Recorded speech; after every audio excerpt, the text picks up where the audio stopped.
اور حضور کی ناموس کے لیے ایسے کرنے سے ایسے کرنے سے حضور خوش ہوتے ہیں. اور تسی میری تقریر تو اینج کر کے حضور کی عزت گل نہیں ہو سکتی. اینج کرو گے تو حضور خوش ہوندے.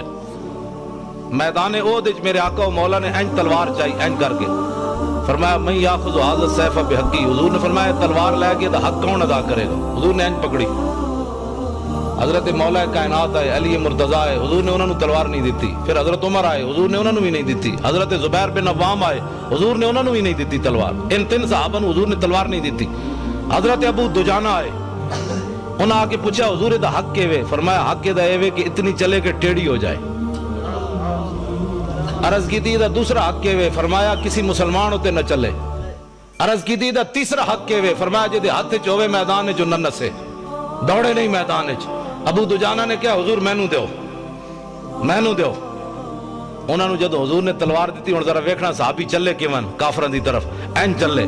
ان الذی عاہدنی خلیلی ونحن بالصفخ لدى النخیل اللہ حکومت دہر فی القیول اضرب بسیف اللہ والرسول. این چلے. فرمایا ہن حضور کو آج تلوار لئی, ہن پچھلیاں صفاں کدی نہیں کھڑے ہونا, اگلیاں صفاں وچ اللہ رسول دے دشمناں نوں وٹ کے رکھ دینا. این جدو چلے نا حضرت ابو دجانہ تے حضور نے جدو ویکھیا تے فرمایا انا لمشیۃ یبغض اللہ تعالی الا فی ھذا الموطن.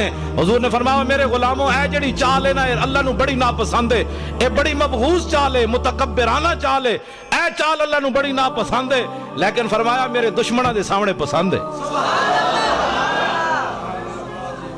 اے حضور نو چال پسند ہے بھائی میری عزت واسطے. بھائی اینج گل کرے, اینج گل کر کے نہیں, اینج کر کے.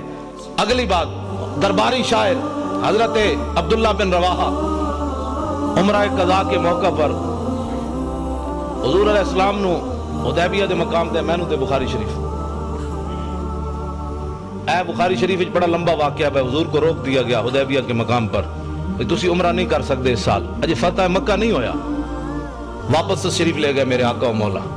آئندہ سال جب حضور عمرہ کے لیے تشریف لائے نا تو حضور اونٹنی کے اوپر سوار ہے, اور حضور کی اونٹنی کی نکیل جو تھی وہ عبداللہ بن رواحہ نے پکڑی ہوئی. کس نے؟ اے حضور دے درباری شاعرن, حضور دے درباری شاعرن جنہ دا شعر قیامت تک امت مسلمہ کو حضور کے عشق کے اندر جو ہے وہ مزید اضافے کا باعث بنتا رہے گا کہ لو لم یکن فی آیات مبینہ کانت بدیہت تغنی عن الخبری. فرمایا میرے محبوب دے غلاموں تو ستا حضور دا چہرہ نہیں ویکھیا, اسی ویکھیا. میں کہا جی دسو پھر کی ویکھیا؟ عبداللہ بن رواحہ فرمان لگے اسی یہ ویکھیا کہ اگر حضور کوئی معجزہ لے کر نہ آتے اپنی صداقت کے لیے تو حضور کا چہرہ ہی صداقت کے لیے کافی تھا. بس